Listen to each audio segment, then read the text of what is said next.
Mandla Mandela's lawyer says the exhumations are illegal and he is seeking interdict to force Tlokwe Mayor to vacate office. I'm Lebo Changala with this news update. Mandla Mandela's lawyer Philip Zilwa says it's illegal for the Mandela family to exhume the remains of 3 of former President Nelson Mandela's children at Mvezo. This comes after the gates to Mandla's homestead at Mvezo in the Eastern Cape were forced open by court officials so that the exhumation could proceed. Earlier today, Mandla Mandela, who's chief at Mvezo, lost a challenge against a court order instructing him to return the remains to Qunu. Mandla's lawyer then filed a notice of an application to have the court order rescinded. 3 hearses have arrived at Mvezo to convey the remains back to Qunu. President of the Congress of Traditional Leaders of South Africa, Particular Holomisa, explains exactly where the remains would be reburied.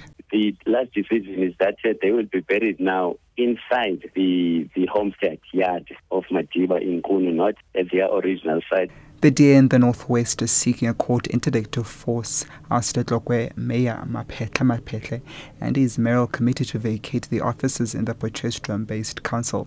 Maphetla was unseated by the DA's Annette Combrick yesterday after some ANC councillors supported a motion of no confidence in him. DA provincial leader Chris Hatting says Maphetla and his ANC colleagues are refusing to vacate the offices because they fear losing power. Future of Mr. Maphetla's legal-wise lies in the hands of the laws, the Hawks and prosecuting authority.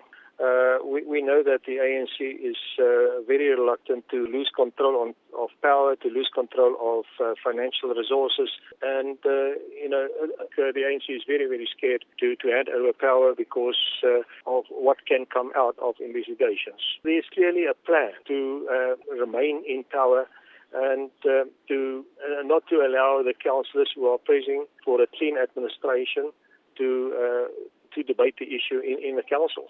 Mining bosses, unions and government have signed a framework agreement to comply with the Labour Relations Act aimed to end illegal strikes and violence in the country. The union AMCU, however, refused to sign. Deputy President Khanwa Motlanthe says all stakeholders in the mining sector have shown commitment to peace and stability.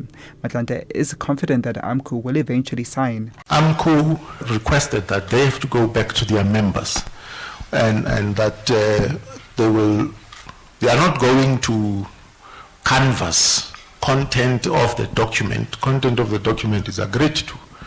They want a mandate to sign.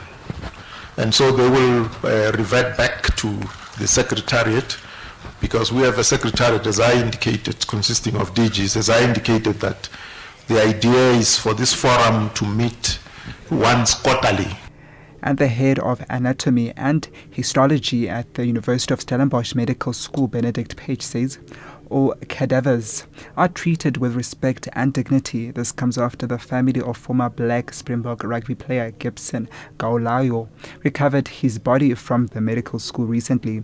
Gaolayo played rugby for the Swallows Football and Rugby Club in Uitenhage and also represented the Leopards or Black Springboks playing in Italy in the 1970s. His body was donated to the medical school after he died at Tygerberg Hospital last year without being identified. Family members claim that some of Gaolayo's body parts may be missing, but Page says there are strict laws around how scientific research is conducted. Last month, June, we heard that Gibson is passed away last year in May.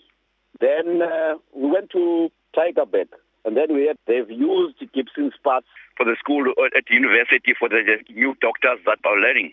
Then we asked them who gave them the permission to do that. I would want to know what procedure they did before they do this. What procedure did they follow? But we couldn't get a proper answer.